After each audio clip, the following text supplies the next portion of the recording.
Bienvenidos a una nueva sesión del ciclo Historias, Paisajes e Imaginarios, diálogos y reflexiones sobre el patrimonio cultural de la ciudad de Puebla. Un proyecto impulsado por la gerencia del Centro Histórico y Patrimonio Cultural de nuestra ciudad, a cargo de la doctora Graciela León Matamoros. Este ciclo, inserto en el conjunto de actividades que fomenta la gerencia vinculadas a la educación patrimonial, es un espacio para que investigadores de distintas disciplinas difundan al gran público, en un lenguaje ameno, la diversidad y riqueza de nuestro patrimonio.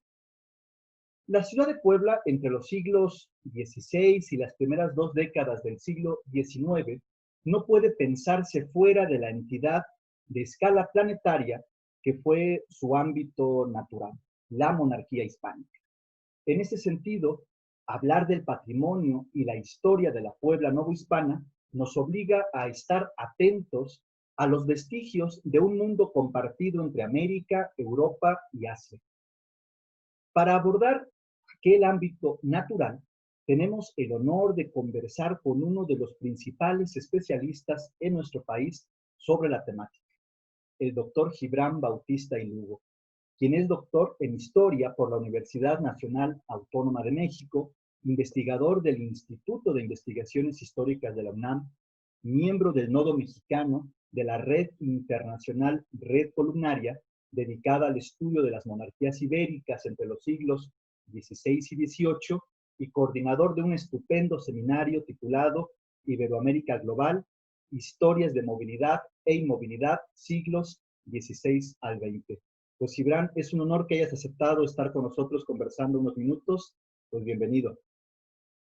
Muchas gracias, Jonathan Moncayo, querido colega y amigo, por haberme invitado a este programa, a estas charlas. Estoy pues muy honrado de la invitación y también muchas gracias al público que pudiera estarnos escuchando o que nos escuchará en lo subsiguiente. Te agradezco de verdad. Perfecto, mira, pues empecemos con unas preguntas generales que son complejas en relación de la magnitud de lo que se puede abordar, pero la idea es que la gente se acerque a aspectos que la investigación ha venido trabajando en los últimos años y que es necesario dar ese salto, ¿no? Para acercarles un poquito conceptos e ideas y trabajos que se han venido desarrollando, insisto, en las últimas décadas. Si pudieras definir y acercar un poquito a la gente la idea de qué fue la monarquía hispánica, ¿cómo podríamos abordar este conocimiento de lo que significó este ámbito de la monarquía hispánica? Bien, es una pregunta grande, muy amplia. Sí, sí, sí. Yo creo que podemos empezar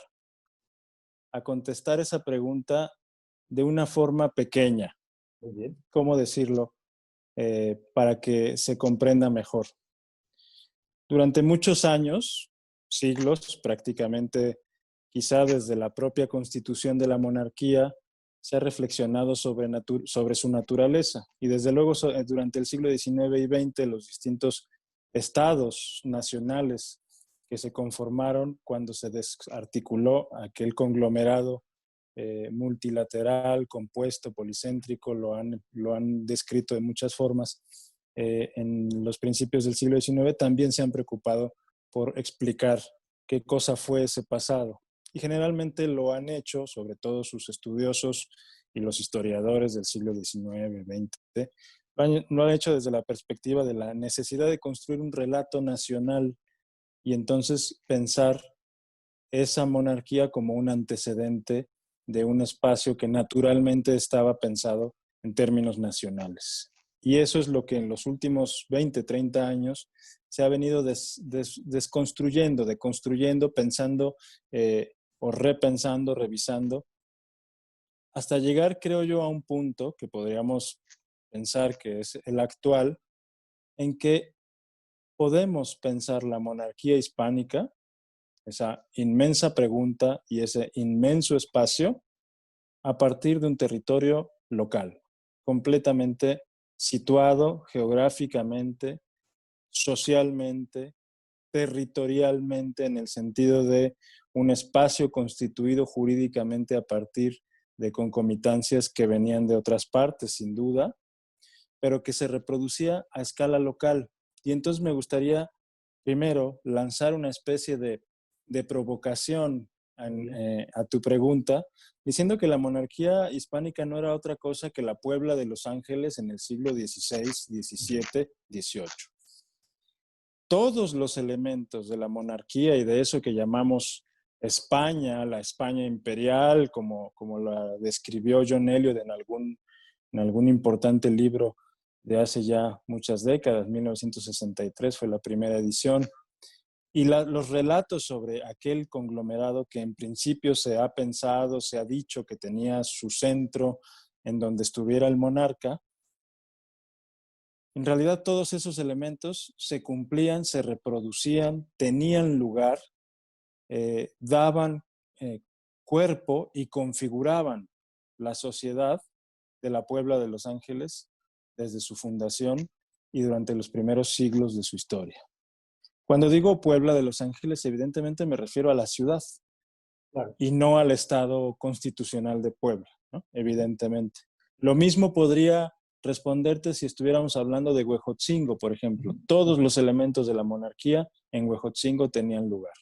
Claro que se reproducían y se configuraban de formas distintas, pero el contenido, la herencia cultural, los conflictos que suscitaban las sociedades de Puebla, de Los Ángeles, de Huejotzingo, pensemos, o de Cholula, por ejemplo, por citar algunas de las ciudades más importantes, o Atlisco también, de aquella época, tenían en sí, en sus sociedades locales, elementos que constituían también, por ejemplo, a Madrid, a Barcelona, a Nápoles, es decir, elementos comunes, aspectos de su constitución social, política, en el sentido amplio de la palabra, que le daban en una escala más amplia sentido a eso que le llamamos hoy monarquía hispánica o monarquía de España. Quizá el término que se usa con mayor frecuencia ahora sea el de monarquías ibéricas, porque sin duda no se puede entender ni la historia, ni la expansión, consolidación, conservación y desarticulación de la monarquía hispánica, que comienza, digamos, con una serie de agregaciones y de conquistas a finales del siglo XV y principios del XVI, teniendo como centro articulador, podríamos decir, el reino de Castilla. No se podría entender sin el otro reino peninsular, que era el reino de Portugal. Y desde luego la alianza entre Castilla y Aragón, que había tenido lugar algunas décadas antes, digamos, de la primera gran conquista con que se inaugura lo que podríamos pensar la historia ampliada de la monarquía hispánica, que es la conquista de Granada de 1492, en que, según como se mire, pues se la puede pensar como la última conquista o la conquista del último reducto musulmán de la península ibérica, o la primera conquista que empieza a darle dimensión compuesta, pluriterritorial, multiétnica y con muchos centros y muchos ámbitos jurisdiccionales a eso que vamos a llamar la monarquía hispánica, ¿no? Pues muy bien, bueno, además creo que es una provocación muy bien lanzada en el sentido de que entonces nos obliga a estar constantemente viendo este juego de escalas, ¿no? Lo local, una entidad más compleja, pero que nos invita precisamente que los trabajos que se hagan ahora o el tipo de proyectos y dinámicas, no solamente históricas, sino inclusive culturales para entender estos años, no puede perder este gran referente que tú ahorita nos acabas de mencionar, ¿no? Quisiera decir también, ¿sí, Jonathan, si te parece pertinente, para también abonar un poquito en la conversación sobre la definición propia de monarquía y de monarquía hispánica, que muchas veces, como se hace con los estados o con los estados nacionales o con la historia nacional, se la ha presentado como un sujeto histórico, es decir, la monarquía hispánica se expandió, la monarquía hispánica se declinó o entró en crisis o la monarquía hispánica se desarticuló, la conquista del Nuevo Mundo por parte de la monarquía hispánica. Y en realidad creo que vale la pena reflexionar y que con el público que amablemente nos pueda estar escuchando, aportemos un granito a la reflexión de que monarquía hispánica como Estado mexicano, por ejemplo, lejos de ser sujetos históricos, son órdenes políticos, resultado de interacciones entre sujetos efectivos, que son sujetos de carne y hueso, o instituciones, pero no pensar la monarquía como la historia de España o la historia de tal o cual digamos, entidad, porque en realidad la historia la hacen los seres humanos, las personas de carne y hueso, y en ese sentido, importante decir que monarquía hispánica no es un sujeto histórico, sino un resultado de interacciones entre sujetos históricos, efectivamente, grandes, chicos, de todo tipo. Muy bien, ¿no? Porque por supuesto y completamente de acuerdo. Hace un momento hacías referencia a que no te estabas aludiendo al Estado, sino a la ciudad de Puebla, ¿no? Y, y para poder entender entonces cómo se va generando el desarrollo de estos espacios, de estos lugares que son las ciudades a partir de la proliferación de fundaciones que se van dando desde el siglo XVI al siglo XVII, ¿cómo podríamos generar una explicación entre la diferencia entre lo que se conocía como civitas y lo que se conocía como urbs? Lo que vendría siendo la parte inmaterial, la parte material, pero que iban definiendo precisamente las particularidades y los puntos en común de estos espacios locales con otros territorios. ¿Qué podrías compartirnos al respecto, Gibran? Quizá podríamos comenzar por hacer una especie de ejercicio a partir de los libros de historia, de cómo se han explicado eh, estas historias de las ciudades, de las monarquías ibéricas. Comenzar primero, por ejemplo, por entender que si en Europa o en el ámbito mediterráneo era muy importante distinguir el proceso de conformación de las monarquías ibéricas a partir de los reinos, y que así se ha estudiado pues múltiples ocasiones y es parte, digamos, de una herencia historiográfica que tienen en Europa. Al poner la vista en lo que significó el proceso de integración de los territorios, los territorios americanos que conformaron el, el mundo, el mundo hispánico o hispanoamericano, iberoamericano.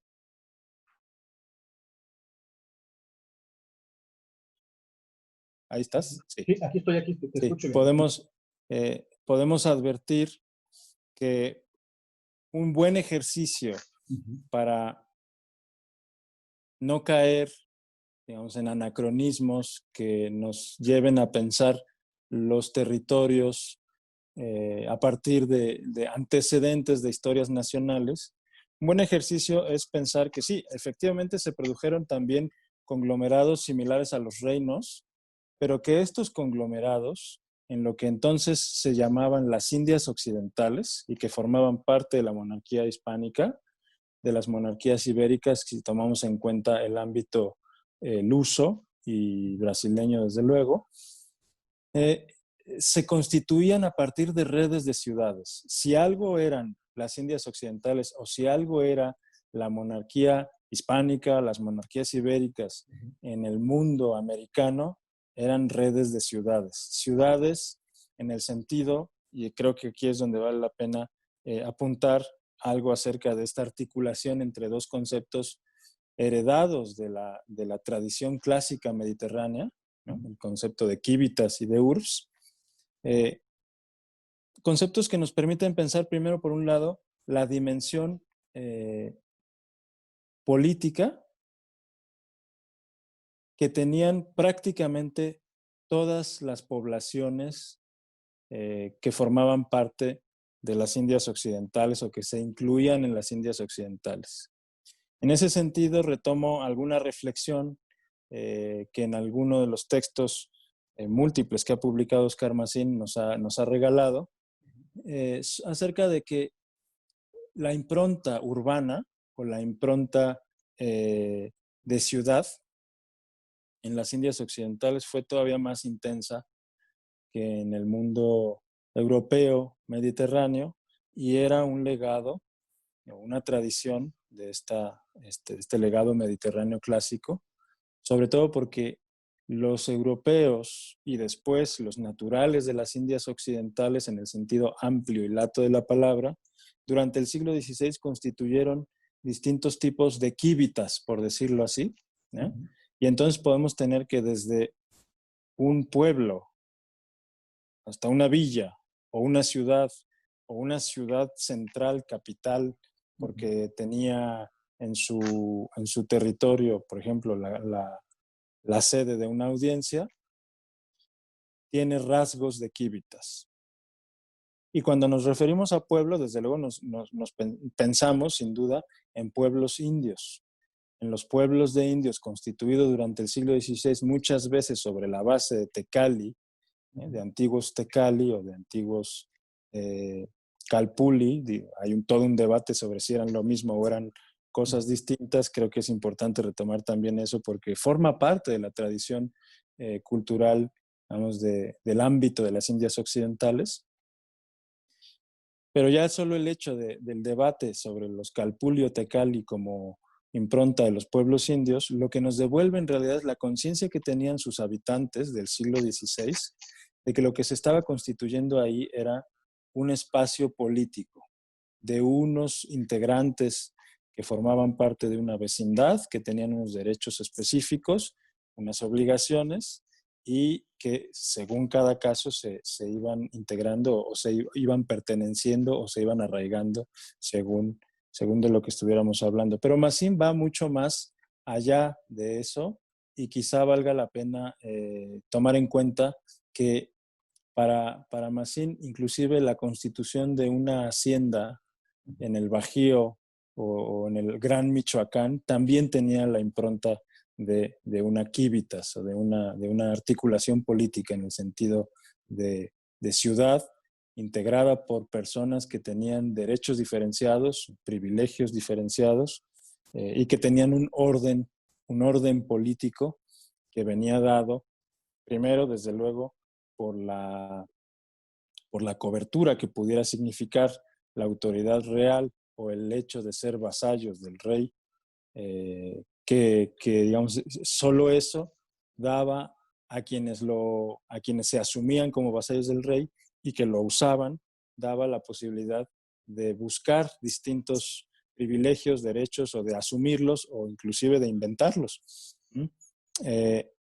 Y también porque eso mismo, en la medida en que se trataba de un rey católico cristiano,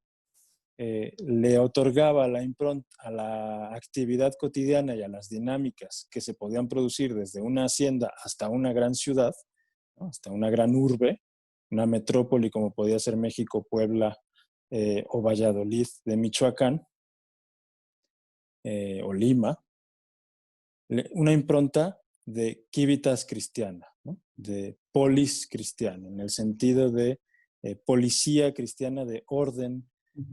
público, de orden político, que se fundaba precisamente en la lógica de los derechos y privilegios de unos vecinos que asumían como, al rey de España lo asumían como su señor natural, ¿no? Muy bien, ¿no? Otro aspecto que me gustaría pues, que nos invitaras a reflexionar tiene que ver con esto que tú acabas de enunciar. Ya hace un momento lo destacabas muy bien con relación a la tradición mediterránea, ¿no? Y a este proceso pues, de entender que lo que se genera son unas redes de ciudades, de fundación de ciudades, ¿no? Entonces, eso también rompe un poquito con la idea de excepcionalidad y que hay que estar constantemente haciendo trabajos de comparación. Y con relación al patrimonio, hay un aspecto que me gustaría destacar y que, insisto, me gustaría que nos ayudaras a reflexionar. ¿Por qué es importante entonces que el patrimonio cultural de nuestras ciudades novohispanas, ¿no? Y bueno, en este caso la ciudad de Puebla, porque pues es, digamos, el pretexto para poder abordar estos aspectos, ¿Por qué es importante que este patrimonio se piense entonces a partir de ese ámbito natural que formaban parte, ¿no? De estos mundos ibéricos? Bueno, quisiera comenzar a platicar a partir de esta pregunta, tratando de retomar algo que me quedó en el tintero del anterior, acerca de la articulación entre el sentido político de una ciudad y el sentido del orden, inclusive la traza, ¿no? El orden físico, material de una ciudad. En algún aporte que intentamos hacer sobre la comparación entre dónde se ubicaban las casas de los jueces en México, en Nápoles, en Oporto o en Quito, eh, abordábamos la idea o intentábamos aproximarnos a la idea de que la civitas necesariamente se refleja en la URSS. No es posible concebir la civitas solo como una herencia en términos políticos o de democracia o de derechos, sino que ese ejercicio cotidiano marcaba pautas de comportamiento que se reflejaron en el ordenamiento territorial. Y entonces tenemos, desde luego, creo que esto es algo muy claro para las ciudades de las Indias, que ha sido estudiado por muchos, como la voluntad, digamos, ordenadora de los conquistadores, de los primeros pobladores, de los llamados alarifes, eh, tuvo en las Indias Occidentales un espacio para materializar la imaginación geográfica ordenada, digamos, de impronta renacentista, distinta de la lógica medieval del ordenamiento territorial, y que dio en las Indias Occidentales y Nueva España, pues con espacios construidos a partir de esta imagen ideal de la retícula, que era una imagen, digamos, del orden político de la policía cristiana. Y que en Nueva España, y tanto en Nueva España como en Lima, pero creo que más en Nueva España por las condiciones geográficas, se pudo materializar. Puebla de Los Ángeles es precisamente un modelo de ciudad renacentista pensada a partir de la retícula, ¿no? Con un centro que está en torno a una plaza mayor,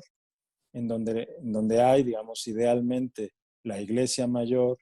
en donde está la casa de la autoridad local, la casa del cabildo, la casa del representante de la iglesia, es decir, puede ser la casa del arzobispo o la casa del deán, donde está el mercado y donde está desde luego la expresión materializada de la justicia, que puede ser la cárcel, el rollo famoso, que en algunas ciudades todavía se encuentra, tanto de la península ibérica como de América Latina, el rollo donde se castigaba a los que cometían delitos de sangre, eh, o, digamos, en general, la expresión materializada de la justicia, ¿no? Como puede ser el Palacio de la Audiencia Real o, en general, el Palacio Real. Y aquí me gustaría hacer una pequeña contribución al debate y también para que el auditorio lo tenga en cuenta, que en las Indias Occidentales no había palacios virreinales. Lo que había eran casas reales, o a lo sumo palacios reales, es decir, donde se representaba en todos sus elementos la autoridad real. No hay autoridad virreinal. El virrey expresa la autoridad real. Y uno de los espacios importantísimos de esas casas reales, sin duda estaba destinado al virrey. Pero las casas reales no se agotaban en los aposentos del virrey. Estaba, por ejemplo, en el caso de México, estaba la Audiencia Real, ¿sí? la SECA, la Casa de Moneda, estaba ahí mismo también la sede del Tribunal de la Real Hacienda, y llegó a estar ahí también la sede del Consulado de Comerciantes de la Ciudad de México. En el caso de la Puebla de Los Ángeles es muy claro ver cómo hay un ámbito de ciudad que refleja o que intenta reflejar un ámbito de corte, ¿no? porque se dice, bueno, la corte está en torno al rey, pero la corte está en torno a la autoridad real y a las mercedes que puede otorgar al juego, digamos, que generaba la gracia real en un ámbito larguísimo, bueno, muy largo quizá también de explicar, y larguísimo que se prolongaba hacia muchas otras partes. En ese sentido, la red de ciudades de las Indias Occidentales, a la que hemos aludido, no se contenía o no se acababa en las Indias Occidentales. Sus prácticas cotidianas y las huellas materiales de esas prácticas, que podemos ver sin duda en Puebla, quizá con mucha más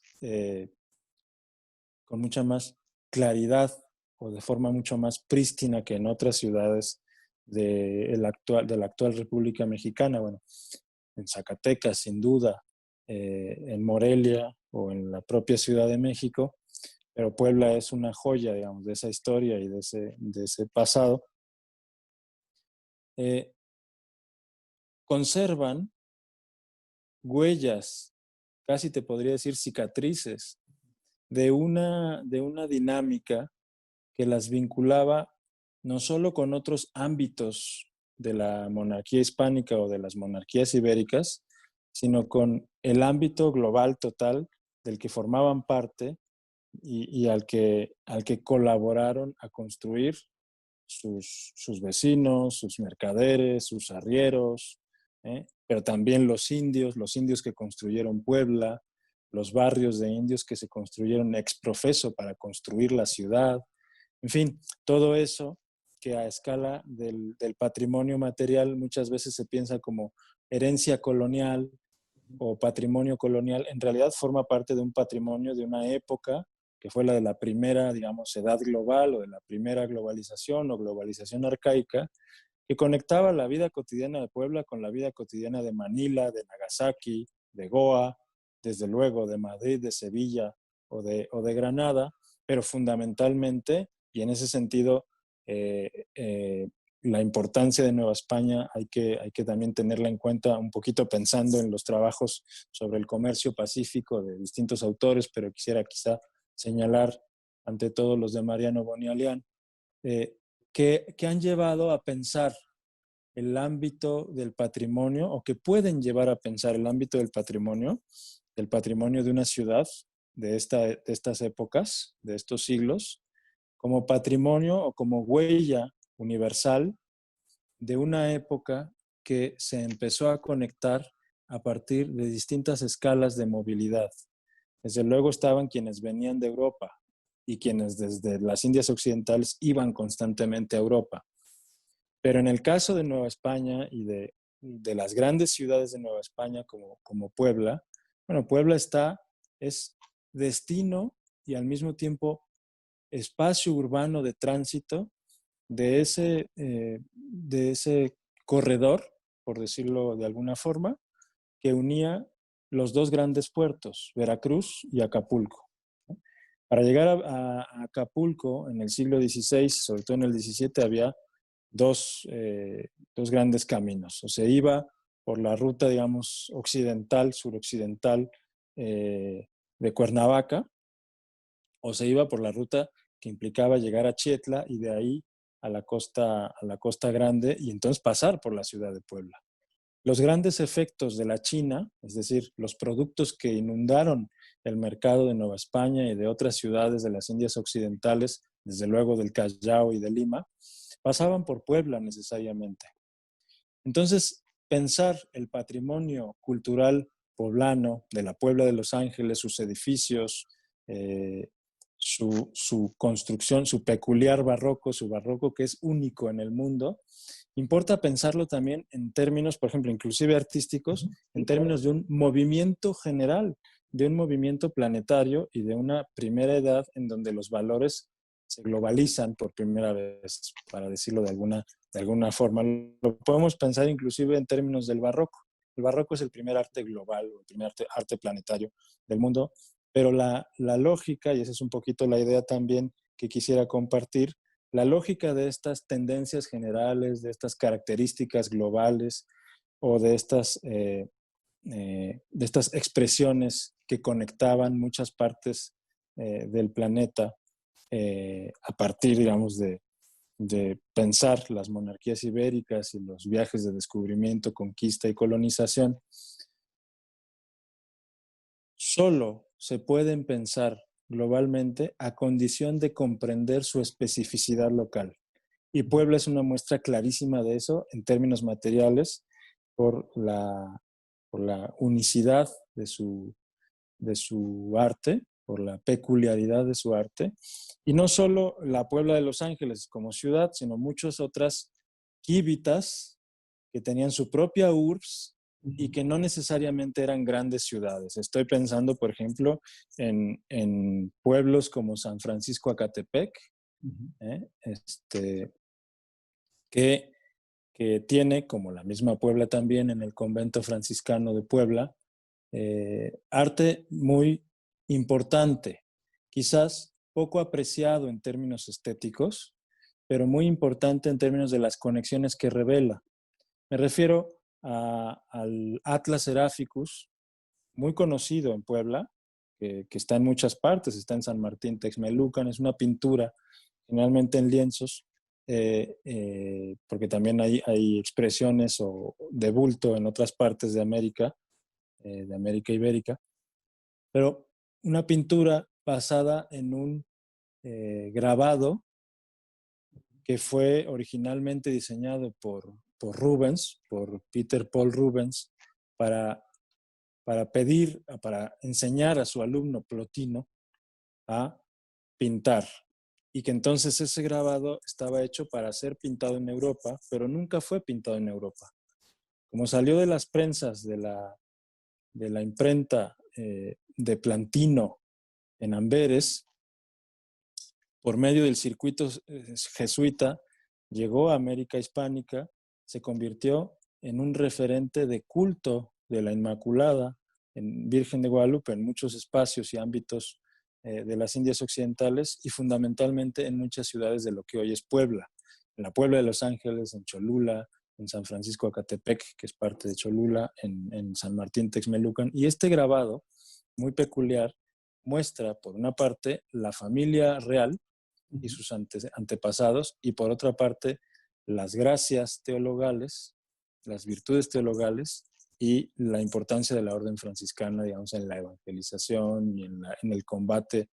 a las creencias que pensaban que la Inmaculada no era Inmaculada, ¿no? Pero más allá de eso, lo interesante es pensar cómo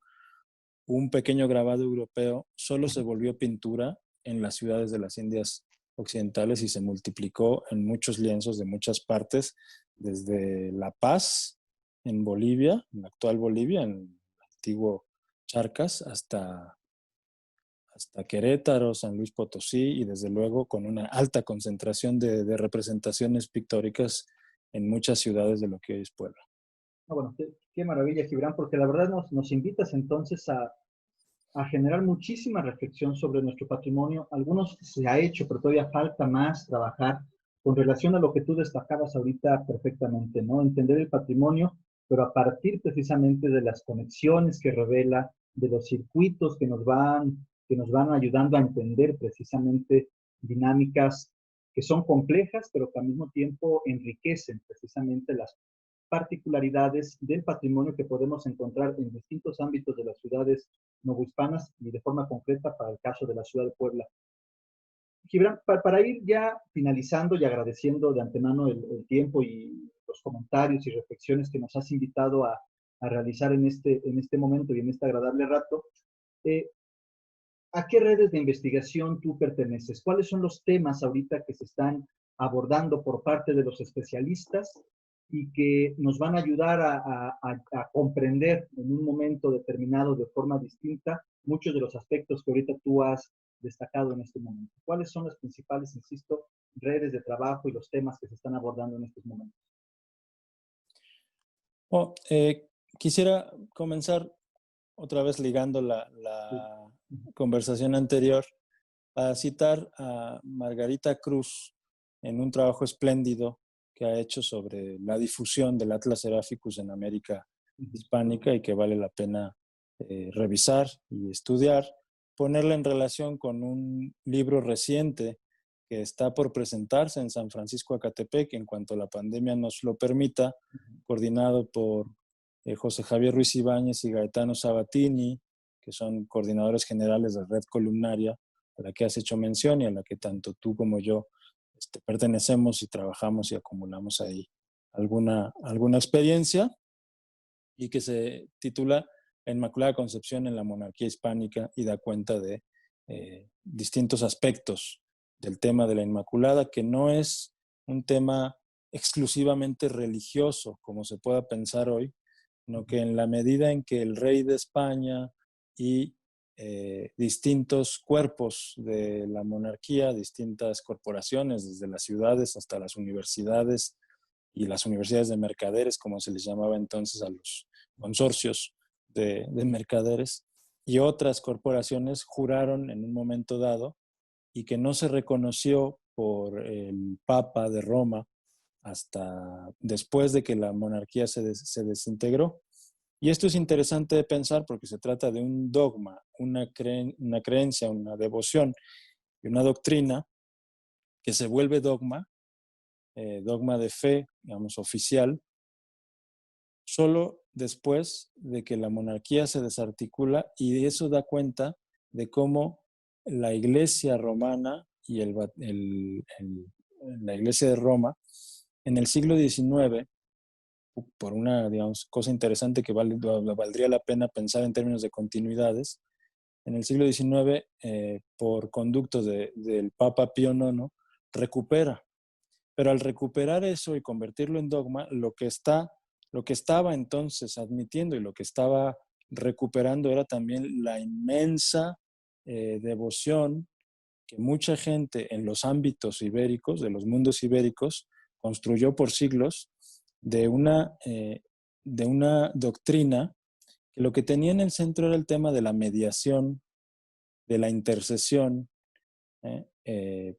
la Virgen María, del papel central de la Virgen María en la articulación, digamos, de las peticiones de salud, de las peticiones de justicia, de los propios indios que en algunos sonetos la décima musa, Sor Juana Inés de la Cruz, lo ilustró fantásticamente con la famosa lengua de los indios y cómo pedían la intercesión de la Virgen, en fin. Y la idea de mediación y de intercesión, para pasar, digamos, a la pregunta, es una de las cosas que nos ha interesado en los últimos años explorar. Creemos que no se puede comprender un conglomerado tan grande como fue el de las monarquías ibéricas, y no se pueden entender órdenes políticos suprarregionales sin comprender que hay personas claves, no solo cuerpos o prácticas, cuerpos intermedios o prácticas específicas quizá de mediación, como decimos, sino personas claves con trayectorias que generaron saberes y que llevaron a la articulación de estos grandes territorios a partir, digamos, de ideas concretas y sobre todo de la equilibración entre los grados de vulnerabilidad que podía haber entre las distintas poblaciones y la capacidad de resistir de estas mismas poblaciones a partir de unos derechos diferenciados, de unas formas de negociar con la autoridad que permitieron que estos órdenes políticos multilaterales y en buena medida planetarios duraran mucho tiempo. En ese sentido, una de las vetas de trabajo pues, es pensar esta comparación en términos globales, es decir, no solo de la historia de las monarquías ibéricas, sino en comparación con otros ámbitos como los de la dinastía Ming o los del Imperio Otomano, que también fueron longevos, fueron órdenes políticos longevos, o la dinastía Qing, que sucedió a la Ming en el siglo XVII en el Imperio Chino. Y otra de los ámbitos, pues como tú lo has mencionado, es el del Seminario Iberoamérica Global, que en este momento pues está poniendo el acento en la idea de la relación entre movilidad e inmovilidad, o para decirlo con más sutileza, entre distintas escalas de movilidad y circulación, movilidad entendida como movilidad geográfica, digamos, si lo pensamos en términos de movilidad de población, lo entendemos inmediatamente como migración, por ejemplo, hoy, la migración, que es una característica inherente a la naturaleza humana, pero también distintas escalas de ese movimiento y su relación con el arraigo. Porque si bien los seres humanos y la naturaleza humana es gregaria, como se nos ha explicado muchas veces por los antropólogos,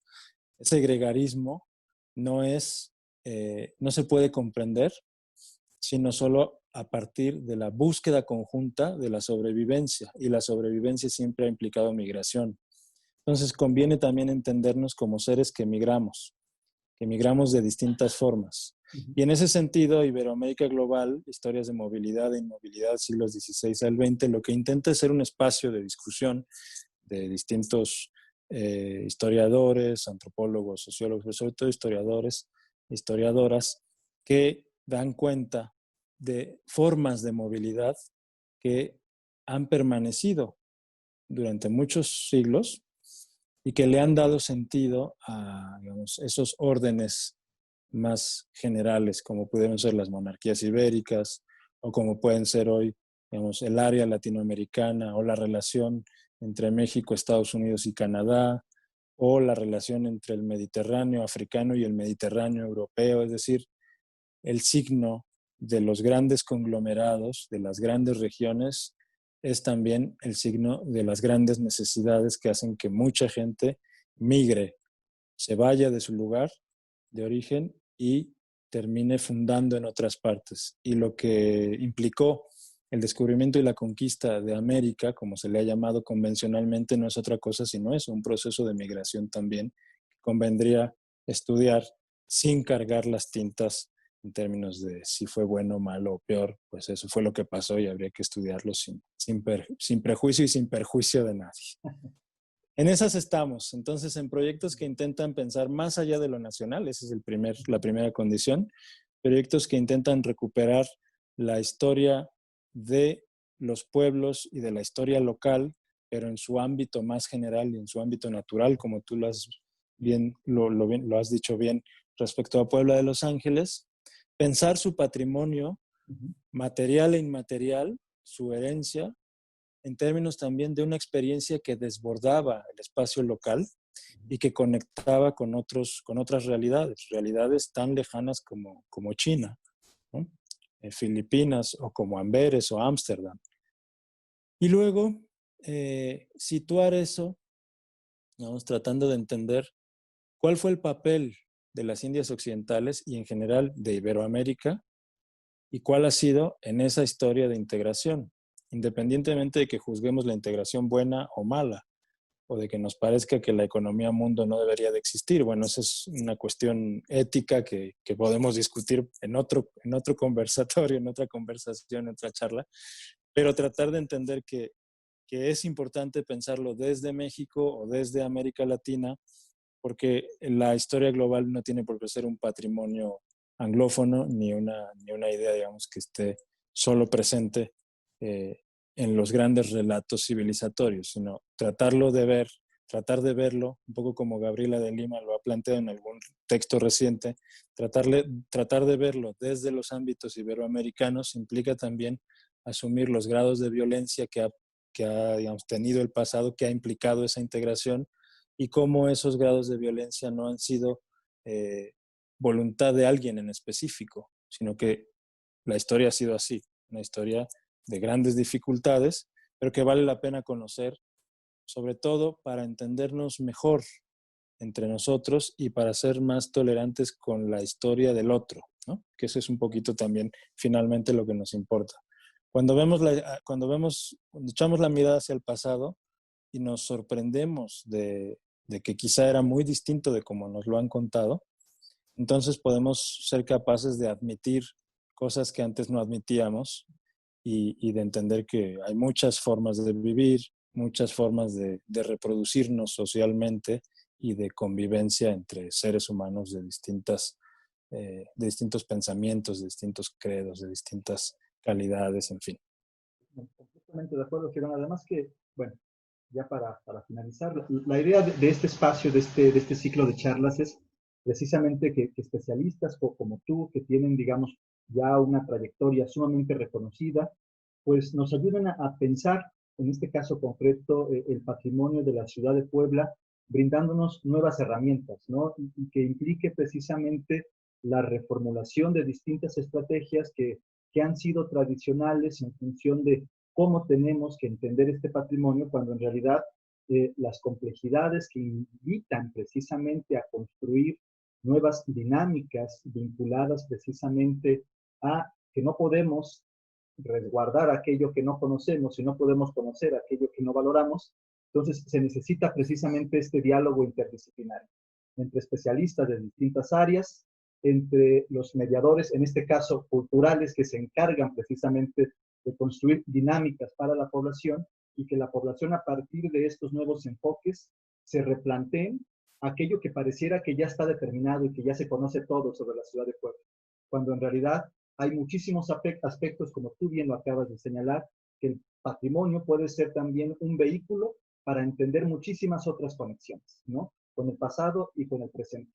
Y que las dinámicas mismas de la investigación y de los seminarios, por ejemplo, que tú aportas y que tú coordinas, también ayudan precisamente a que los investigadores vayan encontrando nuevas vetas de trabajo y aterrizarlo precisamente en aspectos puntuales como lo que acabamos ahorita aquí de mencionar. No sé si quieras mencionar algo ya para finalizar, agradeciéndote de antemano la oportunidad, insisto, de la charla y del espacio que nos has ofrecido. Pues simplemente agradecerte a ti, agradecer a la autoridad del Centro Histórico de Puebla, que hace posibles también estas conversaciones, y recordarle a nuestro auditorio, al auditorio que nos pueda ver y que tenga interés en estas charlas, que Puebla tiene su propia tradición de especialistas y que conviene también rascar en eso. Estoy pensando especialmente en el gran trabajo que décadas atrás hizo el profesor y gran maestro Luis Reyes García, y cómo eso se ha venido cultivando y desarrollando por sus alumnos, especialmente por mi muy querida amiga y colega, a quien saludo con mucho gusto, que es Lidia Gómez García. Sí, sí, sí. Pues muy bien, bueno, pues agradeciendo el diálogo con Gibran, pues los esperamos para otra nueva sesión de este ciclo de historias, paisajes imaginarios, diálogos y reflexiones sobre el patrimonio cultural de la ciudad de Puebla. Hasta la próxima. Hasta luego, muchas gracias.